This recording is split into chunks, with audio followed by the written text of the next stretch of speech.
Hey people, voice talking to you, and this is a rapid-fire review of New Arc Line. This is a steampunk-style party-based Magitech cRPG where a sprawling city of diesel and steam borders a new frontier of monsters and magic. If you'd like to check this demo out for yourself, there's a link down in the description where you can download it for free, and right beside that is a link to my full playthrough stream just in case you'd like to see some first impressions and gameplay. We play as a character of our own making, traveling across the sea to a gleaming city at the edge of the so-called New World. We came here searching for a cure to some unspoken illness plaguing our family back home.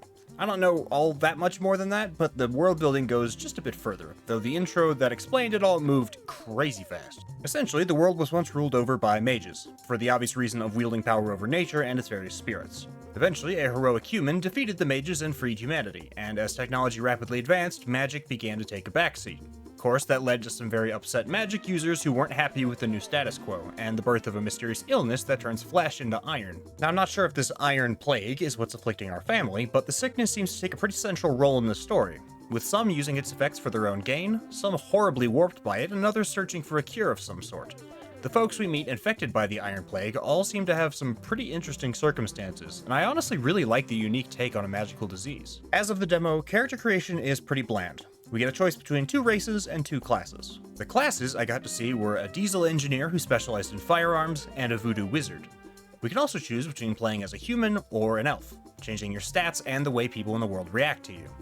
Now, judging by their store page that says you can play as a human or an elf, I don't think they're planning to include more races, but additional classes will almost certainly be coming in the full version. As for skills and stats, there's a pretty decent spread, which is likely to be extremely familiar if you've played 5th edition Dungeons & Dragons or Baldur's Gate 3.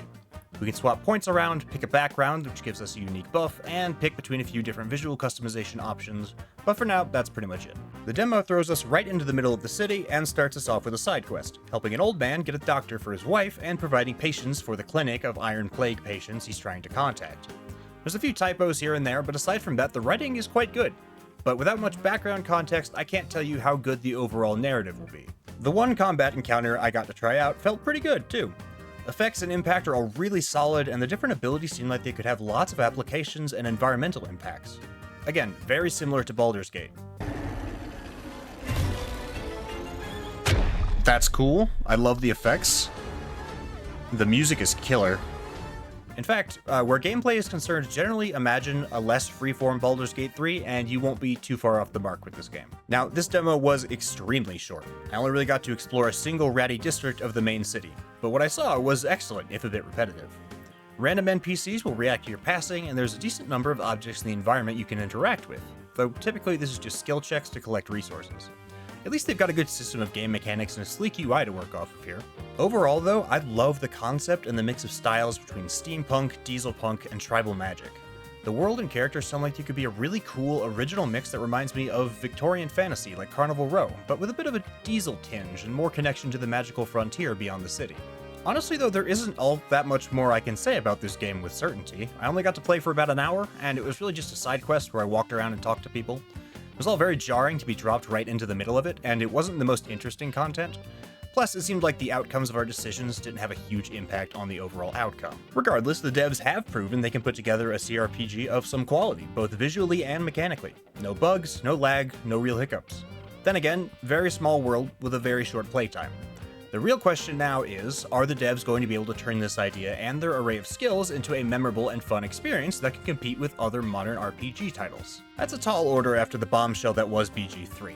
But I think this title absolutely has the potential to become something really unique and interesting, even if it doesn't manage to blow us away with millions of options. For now, I'd say let's keep an eye on this one, but I'm just the voice in your head, so what are your thoughts on New Arc Line? Does the setting remind you of any other recent titles? Greedfall and Lies of P come to mind for me. Do you like the visual style, or do you feel it's leaning too heavily on the steampunk aesthetic?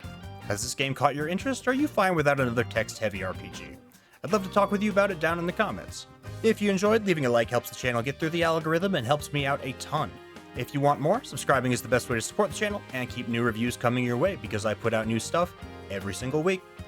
Thanks so much for listening to me today, and you'll be hearing from me again real soon.